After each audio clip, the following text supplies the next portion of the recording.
こんにちは、シトレです。パリファッションウィークボリューム2ですね。4日目の今日はですね、どこ行ったと言いますと、まずはクロエに行って、その後オフホワイトを除いて、グラウンズに行って、セシリー行って、リック行って、イザベルマラで、フィニーですね。今日もね、見て。こんないい天気なの。いいですね。あ、すごい。よかった、今の段階で入っといて。このシーズンはですね、伝統的なコスチュームだったりとか、フォークローシックなものに、影響を受けてるみたいなことを書いてありますので、仕事だったりとか、職人さんが果てしなくかけた時間だったりとか、そういったものにリスペクトしたりする気持ちがあったっていうところと、ファッションっていうのはその現実逃避で着るものとかじゃなくて、誰かとつながるために着るものだみたいなような感じのことが書いてありますね。すごいいいことが書いてありました。なるほどなと思いました。ファーストレックです。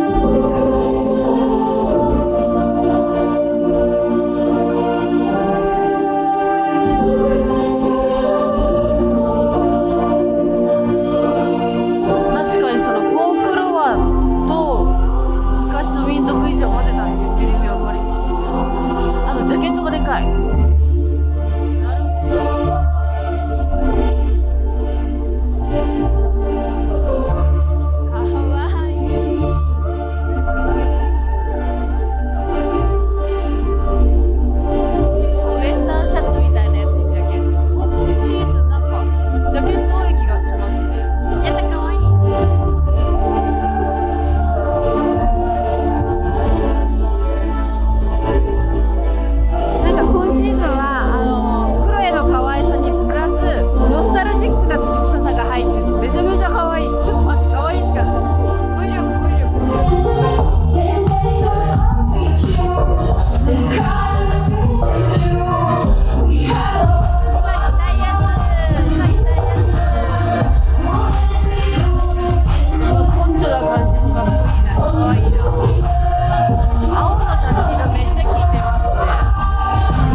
この色使いとかよくないですか？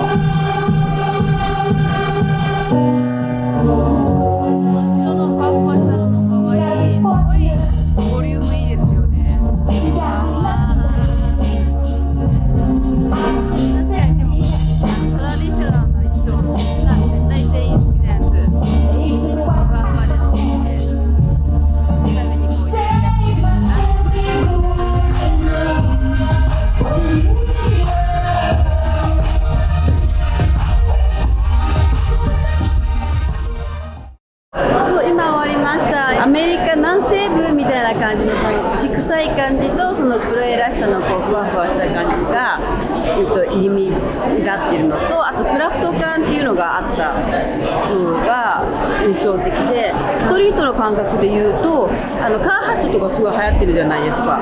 あれ系のものを割と何シーズンかもうしたので、それにプラス何か新しいものを入れるっていう意味でも、その土臭さに甘さを入れるっていうのは、その今まで持っているものを生かしつつ新しいその着こなしをするに提案としてはすごく理にかなっているし、クレバーだなっていう感じは私はしました。はい、今はですねマレの方に来て、グラウンズですね、グラウンズのショーに向かってます。やっぱり私この雰囲気好きなんですよね。マレのなんかちょっとコージーな感じ。お疲れ様です。ありがとうございます。あ、どっかで写真撮ってかもいい。はい。お疲れ様です。始まりました。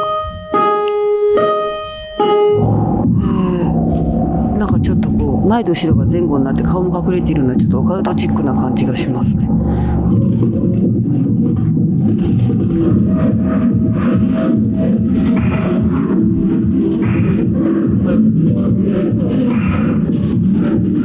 よく見るとバッグもなんか手がついてたりとかして不思議なバッグになってるかも。ちょっと袖がめくれたようなトップスにもありますね。これですね、なんか高速具みたいな感じします。精神美容にありそうな。普通に目が行きがちなんですけども、実はスタイリングもなかなか可愛いなと思っていて、こういう下着が前に出たりとか。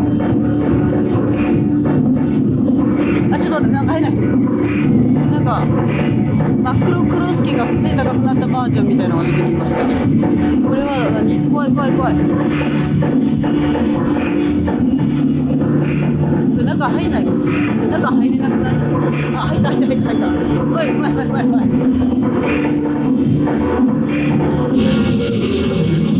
様子が割りかし可愛いですよ、ほら。下着と一体化したみたいな感じですかね。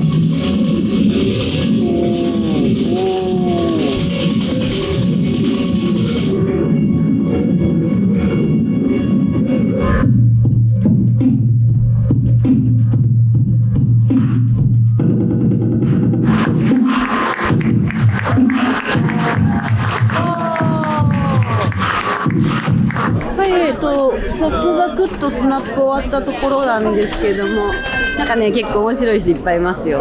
こういう感じのとか、自分の好きな格好してる感じいいですね。ファッションでやってる感じがすごく私は好きで、完成される美しさもあるけれども、なんだろうな、爆発力みたいな DIY な感じのかっこよさとか美しさってあるなと思っていて、マイアミード元気出ますね。そう、パリに来たら必ず寄るところがありまして、ワラヌーあったらいいな。ちょっと行ってこようかな。これが1個と、せっかくだからゆりちゃんにもなんか買ってあげよう。With spices. あ、スパイシー。Yes. ああ、なるほど。あ、確かにスパイ、ちょっとシナモンとちっちゃい胡椒が入ってて。あ、これ美味しいな。そういえば、ゆりちゃんがお引っ越しをしたばっかりで、パートナーと住み始めたから、こっちにします。そしてですね、次はセシリー・ハンセンに来ました。エッフェルのお膝元やねー。セシリ終わりました。可愛いね、セシリーガールズたちがちょいちょい取れてよかったなと思っております。で、セシリーがなんだろうな、なんか進化してるなって感じしましたね。可愛い全振りしてるかなって思いきや、その可愛さとスポーツとかちょっとした毒みたいのがあったりとかして、まあスイートスナップ見てる限りですけどね、見ててなんか面白かったなと思いました。結構な人がたくさんもう来ておりますね。CB34 です。始まりました。ファーストルックです。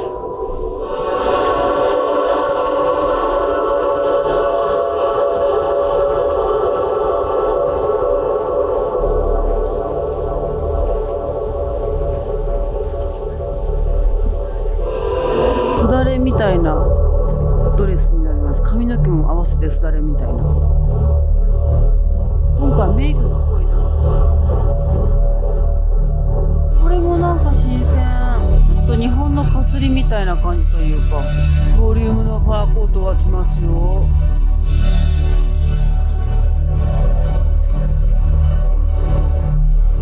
すごい。あと何ですかね、これつけ耳になるのかな。耳がね、なんかちょっと不思議な形になってる耳があるんですよ。で、あれです。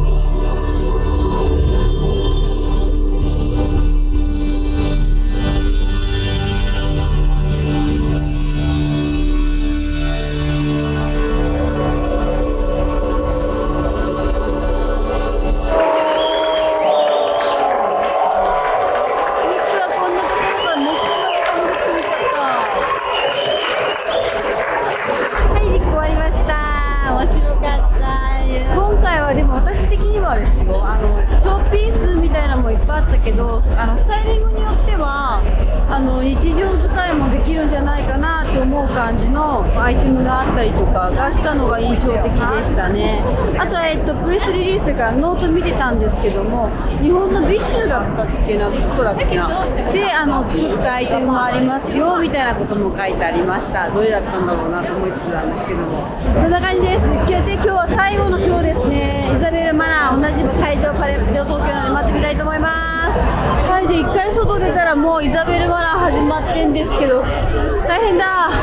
イザベル毎回こういうワーワーしてるんだけど、ちょっと今回もすごいことなんです。どっから入ればいいんだろう。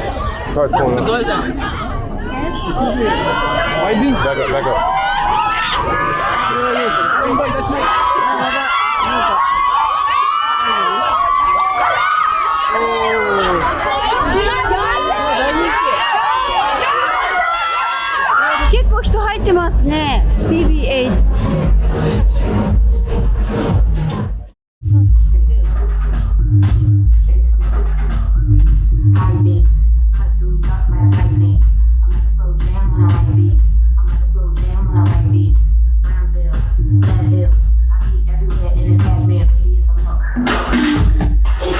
確か前回がフォークロアっぽかったというか、こう土臭かった感じがしたから、一見なんか都会っぽいというか、街で着そうな感じのウェアになってるなっていう。カジュアルなんだけどエッジが効いてて、なんかこのままクラブにも行けるよくらいのテンションの高い、でも日常の範囲の服って感じかなですね。ここでも襟立て立て問題ですね。赤のこのビビッドな感じいいですね。ラベルのいいところってコレクションブランドではあるんだけども、全部が全部ショーピースじゃなくてリアルクローズっていうところがすごいいいなと思います。全部こう今こう自分のクローゼットに入っててもおかしくないものだから、スタイリングだったりとかどこに着てこうみたいなシチュエーションが簡単にこう頭の中でイマジネーションできるところがこのブランドの好きなところかな、私は。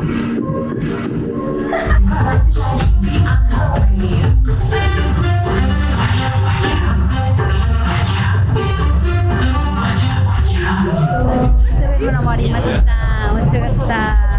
あれ着たい、これ着たい、こういう格好したい、こういうスタイリングしたいみたいなことが自分事として捉えやすいショーみたいな感じっていう立ち位置かなと思いました。でその中でも一番私的には気になったのは赤いなんかこうシリーズ、すごくシワカみたいなニットだったりとかトップス出てたのが個人的にはこの色いいなとか、この色ちょっと着てみたいなっていう感じがしておりました。はい、ということでですね、なんだかんだ言いながら帰ってきていろいろやって今なんですけれども、明日の朝はね、朝一から私が大好きなブランドに行きます。楽しみ。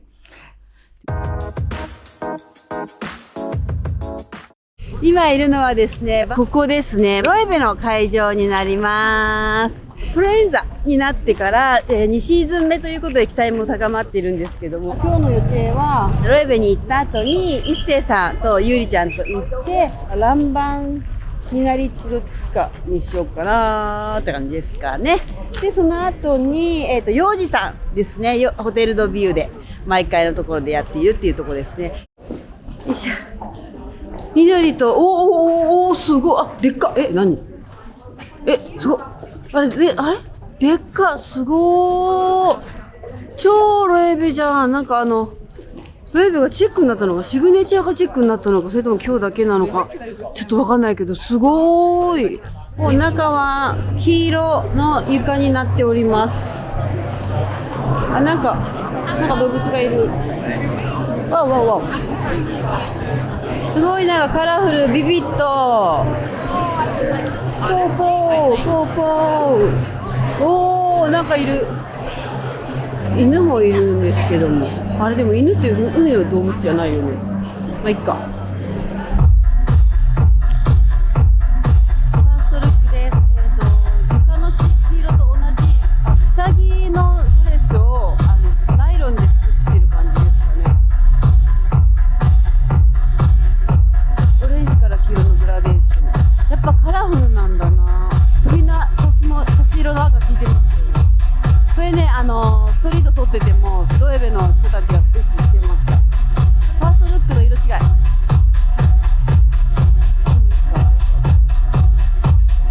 ナチュラルカラーとビビッドな黄色の組み合わせいいですね。やっぱりビビッドなんですね。新生ロエベか。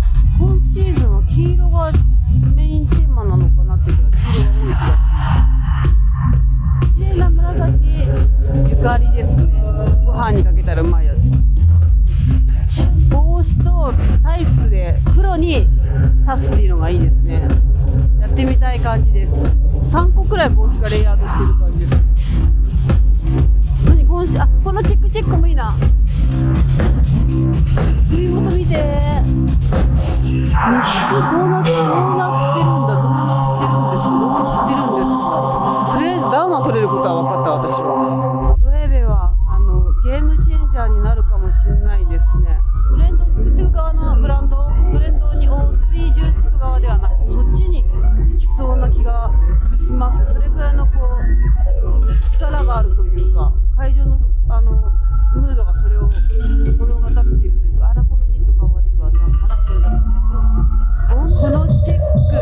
チェックもなんかもしかしてロエベチェックを作ろうとしているのではないでしょうか。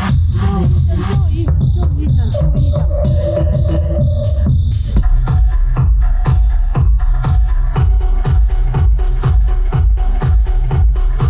色の構図いい。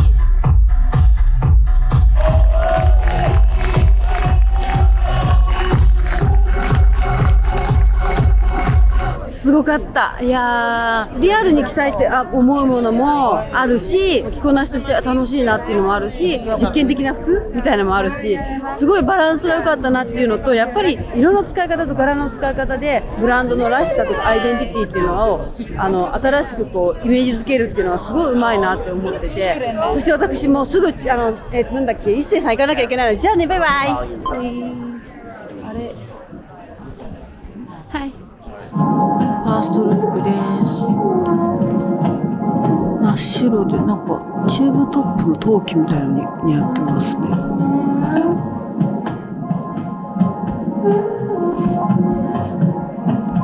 四角いなんか不思議なドレス。これも背中がパカーンなのかな。グレー、モノトーンが続きますね。さっきの黒のドレスと同じ形の白タイプ。布がなんかちょっと面白い形。どういうことなんだ？なんか抱いたままそれが生地になってる感じ。ラグビーボールみたいな抱いた服？ニット？モデルさんかっこいいな。シャツかな？シャツの変形かな？今シーズンはですね、作ることと作らないこと。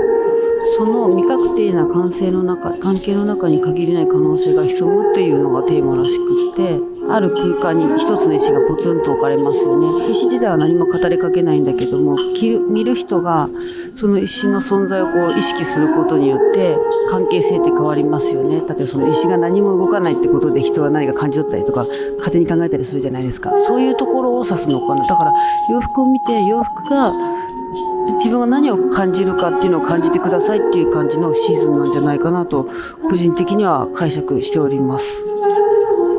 バッグ可愛いかも。なんだ、よくスーパーの紙バッグをレザーにしたみたいな、そぎ落としたシンプルな感じですね。でも陶器なんですよね。あれ？違う。ヌーブラみたいな形だった。すごく哲学的なブランドというか、アーティスティックな問いかけが私的には見て取られて、ファッションのいろんな面からの楽しみ方とか魅力を知った気がします。ミ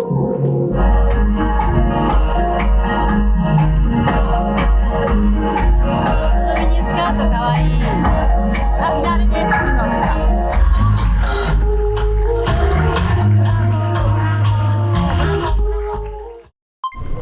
ランバの紹介場まで来ました。なるほど、なるほど。どうしよう。エレファントビルです。Hi, it's so cute. Can I take a peek of you? Oh yeah, sure. Okay. That's fun. And bust up.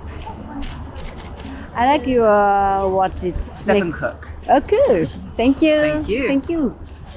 図らずメレファンで撮ったステファン・クックを着てる男の子に出会いましたよ。可愛かったね。ちょっとちょろちょろっと撮れる範囲に撮ってみようかなと思います。はい、ランバン終わってですね、ちょっと一旦ホテルに帰ってきました。っていうのが今日ロエベのどれだかちょっと良すぎちゃって、早く出したいなと思ったんで、次幼児さんまで写真の編集したいなと思っております。もういいの撮れたから早くみんなに見せたいなと思って。あとはですね、また帰ってきてたらですね、届いておりました、インビテーション会長動画しましょう。まずは、シャネルから、マシューになってから、すごく見てみたいなって思ってたショーだったから、今回行けるの決まってめちゃくちゃ嬉しいんですよ。もしかしてこれ、なんだ、ちょっと待って。もしかしてやだー。マジで嬉しいかも。マジで嬉しいしかない。何ですかこれ。シャネルネックレス。すごーい。しかも先っちょのチャームが、多分、いける。物差しすげえメジャーっていうの、メジャーですね、メジャー。パカパカ折れるメジャーで、シャネルオータムウィンターグランパレ、9 Mars 2026、日にちと場所が書いてあります。うわー、すごーい、びっくりしたー。やだー、シャネルさんありがとうございます。もう一個はこの茶色はね、何ですかね。ラコステさんでした。ラコステ。で、なんかね、これ自体がインビテーションになっていて、ゴム側になってて、なんかね、ラコステのワニが書いてあるんですけど、ワニがちょっとね、いつものワニと違って、もうちょっとなんか恐竜チックなワニが、プリントというか、押してありますね。こっちで見た方がわかりやすいか。この、なんていうの、もうちょっと、リアリティのあるワニっていうの感じになってます。で、ラコステといえばテニスですよね。テニスをしているお兄さん、おじさんの、ピンバッジっていうのかな。ピンバッジがついておりました。しかもね、芸が細かいなって思うのは、テニスしてますよ。可愛いですよね。後ろの留め具もテニスボールやにー。キャワタンキャー嬉しいよー。ラコステとシャネルはボリューム3でお届けすると思うので、どうぞお楽しみにお待ちください。じゃあねー。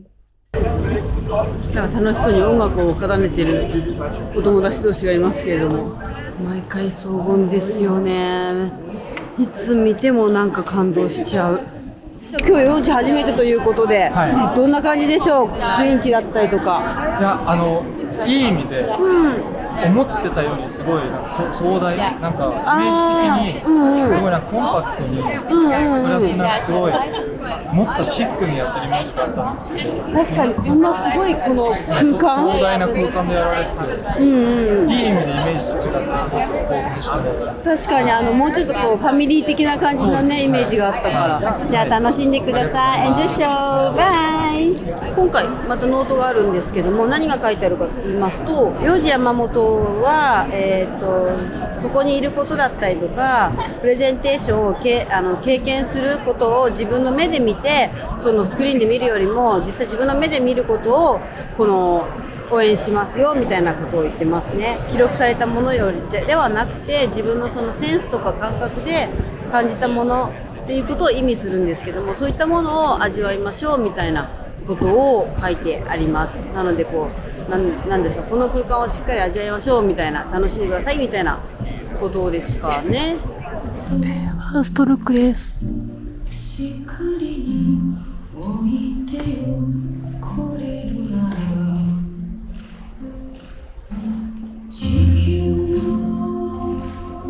すごいたくさんノットがあるとか縛り目がある、一瞬着物のようにも見える服ですね。袖の感じがそれを想起させているのかな。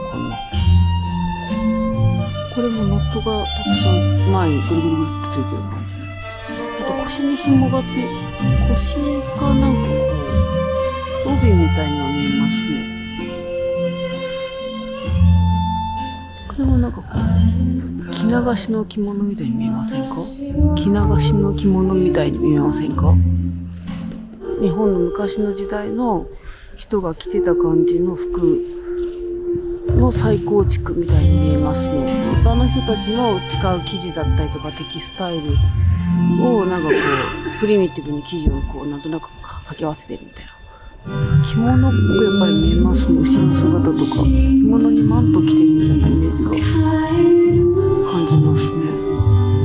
結び方としては花魁っぽいんですけど、生地的にはなんかこう平民というのは死の交渉の脳みたいな感じじゃないですか。ユージさんの歌声が始まりましたから、多分これが終盤に近づいてきたことの合図じゃないでしょうか。こ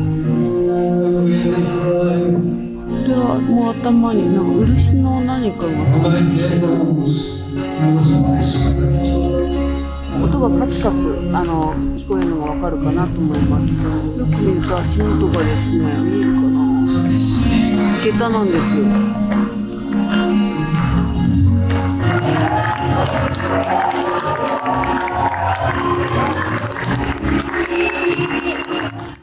幼児さんの場合は着物を着てたような日本人のこのプリミティブな時代からインスピレーションを受けてるんだろうなっていう、そのデジタルがない時代の体験して経験したものだけが自分の知識になり、自分の糧になる時代のことを思い起こして、そこからクリエーションしていったんだろうなっていうのをすごく感じるのと、そういう考え方大事だなっていうのをすごい感じましたね。とにかくデジタルの方にいる人間でもあるので、そこを改めて感じた服だなと思いました。はい。というわけで今ホテルに戻ってきたんですけれども、実はこれからいっぱいやらなきゃいけないことがありましてですね。私、手違いがありまして、明日のホテル取れてないんですよ、ここで。で、一回ここのホテルをお引っ越しして、一泊どっかのホテルに泊まって、もう一回、明後日こっちに戻ってきて、泊まるっていう、ハードプレイをしなきゃいけないんですよ。さらに、今回中東の戦争で、延泊することになったので、ホテルをもう一回取らなきゃいけないんですけど、ここのホテルがまた空いてなかったんですよ。だからもう一回違うホテルに一泊して、一路机上の人になるっていう、行って帰ってがめちゃめちゃ多い苦行が待っておるんですね。なので、もう一回荷物を詰め込まなきゃいけません。ほんと今回さ、ベースメントのエッセンシャルのところが全部ダメなんですよ。フライトでしょ？戦争でダメになったでしょ？で、取り直したじゃない？で、もう方法の体でパリに着いたじゃない？したら一泊、追加になったから、ホテルを1、2、3、4回変えなきゃいけないんだよ。めんどくさ。だから、基本的なところが全部今シーズンは、大変なことっていうか、トラブル続きなんですよ。その分無駄にね、ベッド3つあるとか、めちゃめちゃ夏みたいに天気がいいとか、なんか、ハッピーなんだかハッピーじゃないんだか要因がたくさんあるんですけれども、家福は贖える縄のごとしとはよく言ったもんで、いいものと悪いものは交互にやってくるんだなっていうところですよ。ちょっと今から頑張って、お尻叩いて、パッキンして、明日に備えたいなと思います。全然やる気ないんだけどね。おはようございます。トレです。パリコレデイ6。今から行くのは、セリーヌに行って、エルメスに行って、ビビアンに行って、その後コムデギャルソンって感じですかね。ということで今日も元気に行ってきます。じゃあねー。今川沿いを歩いてるんですけども、セーヌ川沿いですね。ちょうど今日土曜日みたいで、古本屋さんだったりとか、カード売ってたりとか、絵を売ってたりする路面みたいなやつがやってますね。なんかいいですね。この古き良きパリって感じじゃない？今日もいい天気だね。前ね、川沿いに鍵かけるの流行ってたんですけども、恋人同士が力を立てるみたいな。今ちょっと禁止になっちゃったこともあって、なんか柱にかかってますね。会場がこんな感じで、セリーヌって書いてあって、で、一般の人たちもなんだって見てくるみたいな感じですね。ということで、今はですね、2個目エルメスの紹介場に来ております。すごい人になっております。で、こっちがエントランス。ここはちょっと撮るのに専念したいと思います。この、いつものエルメスをいっぱいつけた双子さんなのかな？頭に今回もエルメスの鍵みたいなのをつけております。はい、エルメスが終わりました。どんな感じだろう。ちょこちょこ取れたかなって感じですかね。エルメスっぽい、なんていうんですか、上品でチャーミングな人たちが割とできたんじゃないかなと思います。まだ30分くらい前なんですけど、結構な感じになってますね。ザ・ビビアンって感じのことか。大丈夫ですか？寒くないですか？北海道はいりますか？うん、やっぱなんかこう、キッズが感じが多いですね。会場の中に大きいスクリーンがあって、会場の中が見れたりとかがしますね。だからここで、なんていうんですかね、パブリックビューイングができるっていうことですね。ファーストルックです。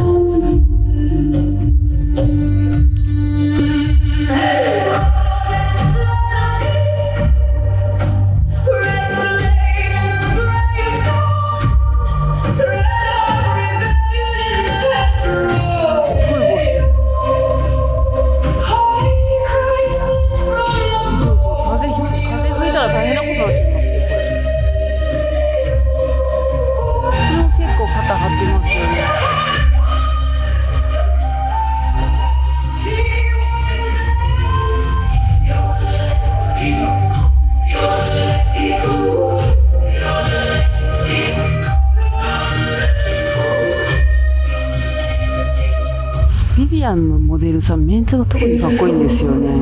これとか。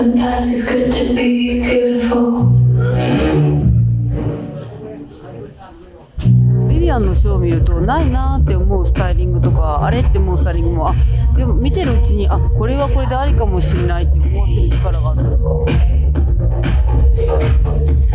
下半身入ってませんシリーズちょっと多いですね。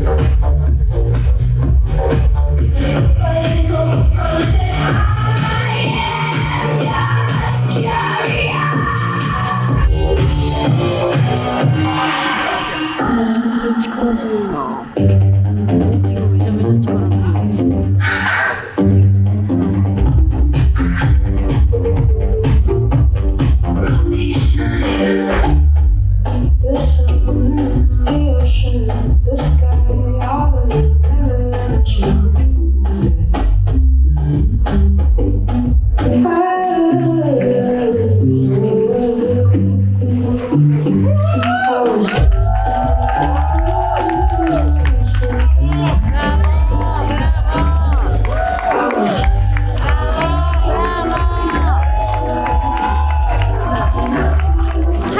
今ショー終わりました。なんかザ・ビビアンって感じですよね。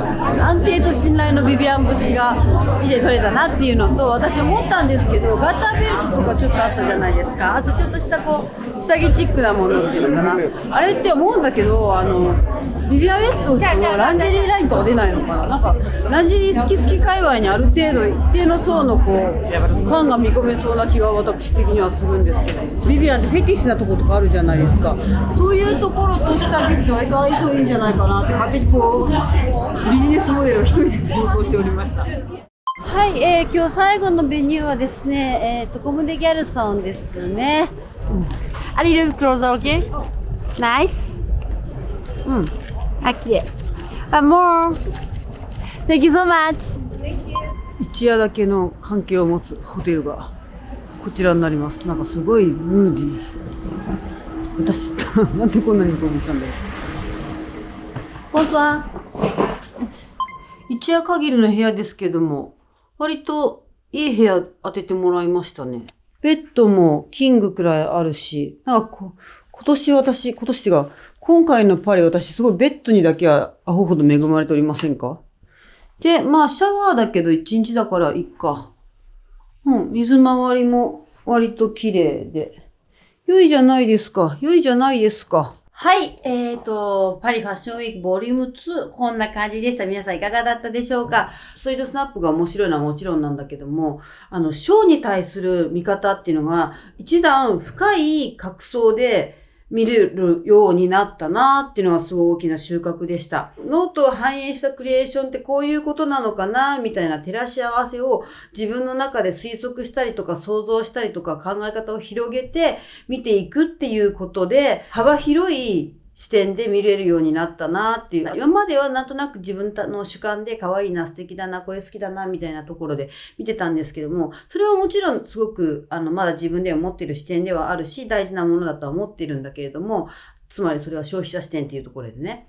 ただ、作り手に寄り添った視点で物事を考えていくっていう視点を得られたのは自分自身すごく学びになったな、と思うし、より楽しくショーを見ることができるようになったなと思いました。はい、そして、この今、ちょうど取材も3分の2過ぎたとこなんですけども、ランウェイとオフランウェイ、ストリートですね。両方見てきた上で、だからこそわかるファッションの今の流れだったりとか、トレンドだったりとか、あとはファッションと社会、もしくは今の現代の政治、出来事との関わり合いみたいなところを分析してまとめたものを4月末くらいかな、シュトーレイファッションスタディボリューム10で、お伝えしたいなと思うので、よかったらぜひそれもチェックしてください。